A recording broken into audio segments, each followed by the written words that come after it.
For weeks, a woman noticed small, itchy bumps on her skin that she assumed were flea bites. She thought some over-the-counter remedies would solve the issue. But when she woke up one morning to find her condition had taken a terrifying turn, she ran to the doctor in sheer panic. What they uncovered left her absolutely stunned. "Hey, Sarah, what on earth happened to your arm?" Sarah Benett froze mid-step, her shopping bag swaying in her hand. Slowly, she glanced down at her arms at what her friend and vendor, Naomi, was pointing to. Her stomach churned at what she saw. For weeks, Sarah had been swatting at tiny red bumps appearing on her arms and legs. Initially, she had brushed off the problem, confident these were just flea bites. After all, she had a cat who sometimes roamed in the backyard, and it wasn't out of the realm of possibility that it had brought fleas indoors. So, when the first few bites showed up on her ankles, she simply shrugged and reached for some over-the-counter itch cream. But what started as an occasional nuisance soon escalated into a persistent, maddening ordeal. Almost every morning, Sarah noticed fresh bites. They were small, itchy, and reddened quickly. Despite her best efforts, the bites didn't stop. She would lie in bed at night, her eyes on the ceiling, willing herself not to scratch, feeling each sting and prick as though she were at war with invisible enemies. At first, she kept her frustration to herself, but as the days passed and the bites began to appear in more conspicuous places, her anxiety grew. Now it had led to this public humiliation. It's nothing," she said, pulling her sleeve down, her voice tight. "Nothing?" Naomi's eyes widened. "Sarah, this looks serious. You need to see a doctor." "I said it's nothing. I'll be fine," Sarah snapped, a bit too sharply. She tried to sound convincing, but her pulse raced as she turned away and walked home. She wasn't just embarrassed. She was scared. The thought of what the bites could mean had been in her mind like a storm cloud for days now. The fear gnawing at the edges of her mind wasn't just about the bumps. It was about what they could mean and what she didn't want to confront. A few days earlier, during a break at work, she'd rolled up her sleeve to show her coworker Dina. "Look at this," Sarah said, pointing to the swollen, itchy bumps scattered across her arm. "Flea bites," Sarah said, wincing as she reached to scratch one. "I have no idea why they keep popping up. My cat's been treated, my house is spotless, and I even called an exterminator." Her coworker, Dina, glanced at the inflamed bites, concern evident in her eyes. "That's pretty intense. You sure it's just fleas?" Sarah managed to laugh, though a hint of doubt nagged at the back of her mind. "What else could it be? Ticks? I don't think so. They'd probably latch on. Mosquitoes maybe, but it's not the right season, and I don't hear any buzzing at night." Dina tilted her head, clearly unconvinced. "Sarah, I don't want to scare you, but sometimes stuff like this can be more than just bugs." "What do you mean?" Sarah asked. Dina hesitated, lowering her voice. "It could be an allergy, or some kind of skin reaction. But in rare cases, things like this, persistent marks, swelling, can be signs of something more serious, like an autoimmune disorder, or even," she paused, glancing at Sarah's face, "cancer." Sarah's stomach dropped. "Cancer? No. Come on, Dina, it's just fleas. I found some in the traps, so I know they're there." Dina gave her a worried look. "Maybe, but what if it's not? Sarah, this is your body. You should at least get it checked out." The words lingered, heavy and unwelcome, long after their conversation ended. Dina's suggestion echoed in Sarah's mind whenever she scratched at the bites or caught a glimpse of the swelling. But she wasn't ready to face the possibility of something worse. So she doubled down on her flea theory, determined to fix the problem herself. She bought specialized traps and lined every room of her house with them, the tiny devices glowing faintly with heat and light to attract fleas. Every morning, she eagerly checked the traps, hoping for proof that her theory was correct. She found a few tiny black specks here and there, but nothing to explain the extent of the bites. Despite her efforts, the bites kept coming. Each morning she woke up with fresh welts, angrier and itchier than before. Lying in bed at night, she felt the sensation of phantom crawling on her skin, her thoughts spiraling into darker places. Could Dina be right? Could this really be more than fleas? And now, at the market, Naomi's voice brought her worst fears bubbling to the surface. As the weeks wore on, Sarah began to doubt her own diagnosis. She tried to push away her worries, focusing instead on new methods for eradicating them, different sprays, deeper vacuuming, and even some homemade remedies like dish soap and vinegar. Her cat was subjected to 2 more rounds of flea treatments, though the veterinarian assured Sarah that the cat was free of fleas. One Friday evening, worn out from a long work week and yet another round of fruitless cleaning, Sarah sank into her couch. She scrolled through social media half-heartedly, double-tapping pictures of friends' vacations and reading headlines that barely registered in her exhausted mind. Every so often, she scratched at the cluster of bites on her ankle, wincing when the itch turned into a mild sting. She turned in early that night, pulling her comforter up to her chin, almost afraid of the next morning. But fatigue finally overtook her and she drifted off. When her alarm sounded at 6 in the morning, she stirred groggily, one arm peeking out from beneath the covers to swipe at her phone. She winced as her wrists brushed the sheets. Something felt off. Her skin felt oddly sensitive. She sat up slowly and froze. The inside of her elbow felt hot and raw, the fabric of her pajamas rubbing uncomfortably against fresh welts. In a surge of apprehension, she threw back the blankets and stared at her arms in horror. Red bites covered almost every patch of skin she could see. Some looked like they had merged into larger swollen welts. Others were arranged in small lines, almost like trails. She clenched her jaw as she resisted the urge to scratch furiously. Her heart pounded, and she could feel the warmth radiating from her inflamed skin. This was far worse than anything she had experienced. Without thinking twice, Sarah jumped out of bed and scrambled to the bathroom. She flicked on the overhead light, blinking at her reflection in the mirror. A gasp escaped her lips. Tiny spots dotted her collarbone, and several more ran down her neck in a pattern she couldn't ignore. She noticed faint streaks extending from some of the welts, almost as if the irritated skin were branching out in small lines. Sarah's breath quickened. Fear, raw and immediate, seized her. "This isn't normal," she whispered, pressing a trembling hand to one of the bites on her neck. It felt hotter than the others, pulsing with an angry red color. Her mind raced. Flea bites were a nuisance, but she had never heard of them inflaming like this overnight, especially to the point of leaving large welts and streaks. She felt dizzy, tears welling up at the edges of her eyes from both discomfort and alarm. Without a second thought, she grabbed her phone and scrolled through her contacts for her doctor's office.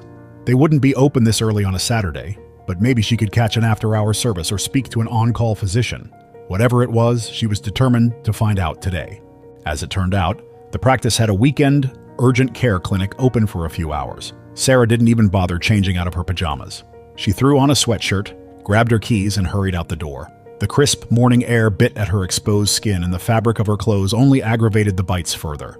She couldn't stop thinking about the possibility that something far worse than fleas was at play. As Sarah drove to the clinic, gripping the steering wheel with clammy hands, the thought of Dina's earlier warning echoed in her mind. Her co-worker's voice whispering, "Sometimes it's more than just bites." By the time she arrived at the clinic, her heart was pounding. She checked in quickly, pulling her sleeves down as if that could somehow hide her growing panic. The receptionist barely glanced at her before handing over a clipboard of forms. Sarah scribbled her information, her hands shaking as she wrote, then sat in the waiting area, feeling every inch of her inflamed skin prickling beneath her sweatshirt. "Sarah Benett?" The nurse's voice jolted her from her spiraling thoughts. She stood up quickly, clutching her bag tightly, and followed the nurse down the hall to a sterile examination room. The fluorescent lights felt unforgiving, illuminating every welt on her exposed wrists. Sarah perched on the edge of the examination table, biting her lip as she waited for the doctor. When he finally entered, Dr. Collins, a middle-aged man with a calm demeanor, offered her a polite nod before sitting down with her chart. "What brings you in today?" he asked, glancing briefly at the clipboard before looking up at her. Sarah pulled up her sleeves without hesitation, revealing the red marks spattered across her arms. She watched Dr. Collins' eyebrows shoot upward, mirroring her own alarm. She explained everything. The initial assumption of flea bites, the weeks of trying to eradicate them, the cat treatments, and the explosive reaction she woke up to that morning. Dr. Collins reached for a penlight, his gaze narrowing on the bites. "When did you first notice this more severe outbreak?" he asked. "Just this morning," she said, voice shaky. "It's never been this bad before." He nodded slowly, examining a few of the welts more closely, then gently touching one of the streaks with a gloved finger. "Does it hurt when I do that?" She swallowed. "A little," she admitted. "Mostly it's just insanely itchy, like my skin is burning." The doctor rolled back on his stool, crossing his arms thoughtfully. "It could be an extreme allergic reaction, or it might be a different type of insect altogether. Have you traveled anywhere recently, or bought any new furniture or clothing?" Sarah shook her head. "No, I've been in the same place. I do some secondhand shopping occasionally, but nothing super recent. Mostly I've been dealing with what I assumed were fleas, but now—" She trailed off, unable to ask the question. "Now I'm not sure what it is," she finished softly, her voice trembling. Dr. Collins tapped a pen against the exam table, a pensive look settling over his features. We should rule out other causes. I'd like to run some blood tests to check for any underlying issues. If we don't see anything conclusive, we might do a skin scraping or biopsy. Sarah's heart thudded in her chest. Biopsy? The word tasted foreign on her tongue, a leap from a few annoying bumps to something far more serious. He offered her a reassuring smile. I know it sounds scary, but it's just a tiny sample of the affected area. It helps us see exactly what's going on under the surface. In the meantime, I'll prescribe something to ease the itching and inflammation. Sarah exhaled a shaky breath, giving a small nod. She glanced at her arms, still burning under the bright clinic lights, and felt a swirl of both relief and dread. At least now someone was taking her concern seriously, but the idea of what they might find left her with a lump in her throat. All right, she whispered, steeling herself. Let's do whatever we need to do. The next morning, Sarah received a phone call as she woke. Hello? Sarah's voice was steady, though an unmistakable tension laced her tone. The other end of the line was silent for a moment before a hesitant voice replied. Is that Miss Benett? This is Dr. Collins. Yes, this is Sarah, she said quickly, her brow furrowing. What's going on? A pause followed. Then the voice returned, calm but deliberate. I've reviewed your biopsy results. I need you to come in to discuss them as soon as possible. Can you come today?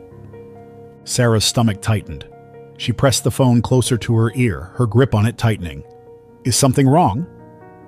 I'd rather explain everything in person, Dr. Collins said carefully. But it's important we address this right away. The urgency in his voice made Sarah's chest tighten.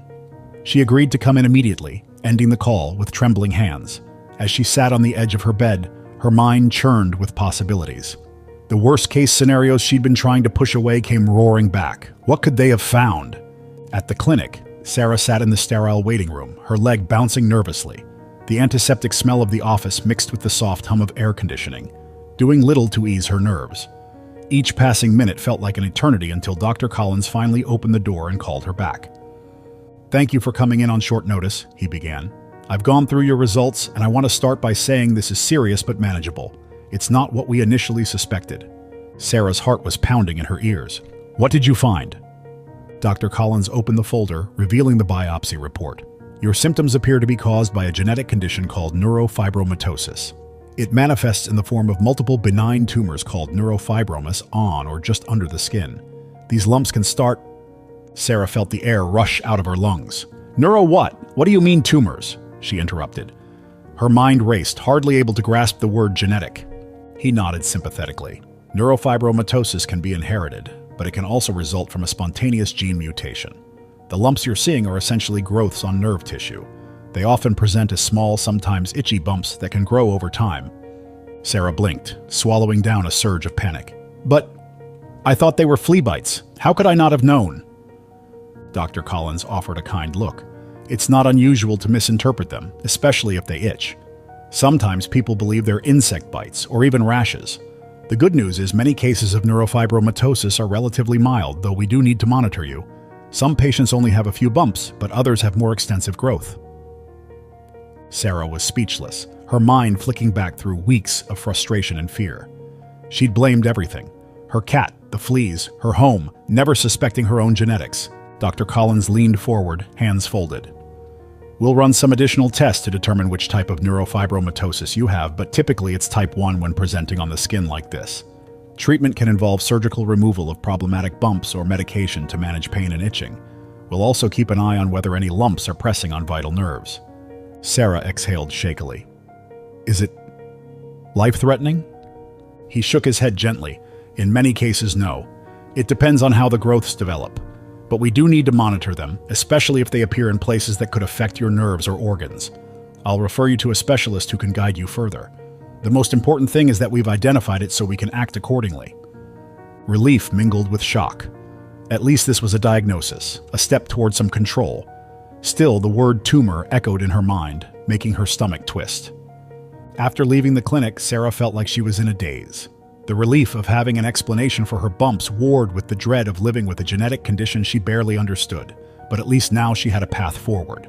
The answer was horrifying but oddly reassuring. It wasn't the mystery she had feared. Now there was a clear plan, and for that, she was grateful. Over the following days, Sarah connected with a neurologist and a dermatologist who specialized in neurofibromatosis.